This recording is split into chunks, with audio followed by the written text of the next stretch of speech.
Welcome to the Slop Farm. Enjoy the video. You start by confirming your laptop's interface and buying the right drive, NVMe M2 fits different slots than SATA. Once done, pick capacity based on storage needs and budget, for example 512 GB for balanced cost and space. Make sure you have an external USB to SATA or M2 adapter and a screwdriver.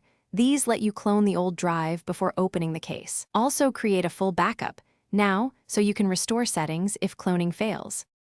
You'll choose cloning to preserve everything or a fresh install to start clean. Cloning saves time and keeps apps and licenses intact. Connect the SSD via the USB adapter and launch reliable cloning software like Macrium Reflect or Clonezilla. Select sector by sector if you want an exact copy. Begin the clone and monitor progress. Cloning can take 10–60 minutes depending on data size. Once completed, verify the clone's integrity by browsing files on the external drive. Before you now power off, unplug, and remove the rear panel to swap drives, follow anti-static best practices, and keep screws organized. Install the SSD into the correct slot, secure it, then reassemble the laptop.